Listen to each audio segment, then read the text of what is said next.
Hello guys, welcome back to my channel. मी पूजा. आज मी तुमच्यासाठी घेऊन आली आहे सनसेट व्हिडिओ. तर आमचा खूप दिवसापासून प्लॅन होता की सनसेट बघायला जायचं. मी बदलापूरमध्ये राहते आणि तिथे चिखलोली डॅम आहे. तर तिथे सनसेट खूप छान होतो असं म्हणतात. आणि ही गाडी स्टार्ट करून आम्ही आता निघालो आहे सनसेट बघायला. तर तिथे सनसेट छान होतो असं म्हणतात. तर म्हणून मी माझ्या नवऱ्याला जरा मस्का पॉलिश केली आणि ठरवलं की सनसेट बघायला जाऊया. तर फायनली आम्ही तिथे पोचलो आणि मला माहिती नव्हतं इतकं चालायचं आहे तिथे. तर तिथे खूप जास्त चालायचं होतं. पुढे तुम्हाला दिसेलच, हे सगळं दिसतं आहे. एवढं वरचं सगळं तुम्हाला चालायचं आहे, वरती चढायचं आहे. आणि असं वाटतं सोपं आहे, पण ते सोपं नाही आहे. सनसेट बघायला एवढी मेहनत करायला लागेल मला वाटलं नव्हतं.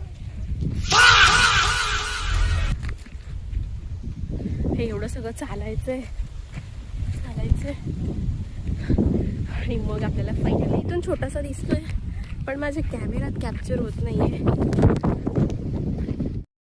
तर हे दिसतंय दगडं, जेवढं लांबून प्लेन सपाट दिसतं तेवढं ते नाही आहे. जाम खडखड रोड आहे.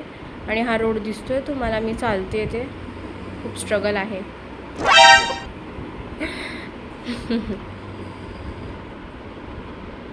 तुम्ही पण या, मस्त वाटतं. स्ट्रगल करावा लागतो तरच इतकी सुंदर दृश्य आपल्या डोळ्यांना दिसतात. तर दिसलं तुम्हाला सनसेट. तर ह्या सनसेटसाठी मी एवढा स्ट्रगल केला आहे. इथे आम्ही खूप छान छान फोटोज काढले, व्हिडिओज काढले. नाव see the evening view. Very nice नो. खूप सुंदर असं सिनेरी आहे तिकडे. खूप छान वाटत होतं. खूप संध्याकाळच्या टायमाला शांत वाटत होतं आणि तिथे खूप सारे लोक येऊन बसतात. खूप छान वाटतं तिकडे. छान डोंगरं आहेत. संध्याकाळच्या टायमाला खूप छान फील होतं तिथे.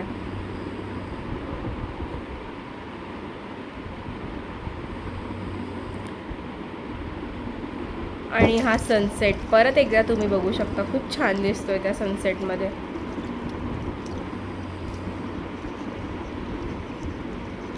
आणि हे व्ह्यू आम्ही खूप सारे व्हिडिओज काढले, खूप सारे. काही छान व्ह्यू आहेत ते तुम्हाला तिथे दिसतील.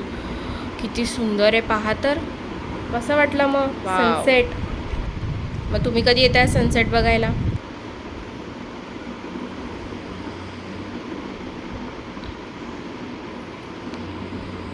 तर बाय गाईज, आजच्या व्हिडिओपुरतं इतकंच. व्हिडिओ आवडला असेल तर लाईक करा, शेअर करा आणि सबस्क्राईब करा माझ्या चॅनलला. पुन्हा भेटू नवीन व्हिडिओमध्ये.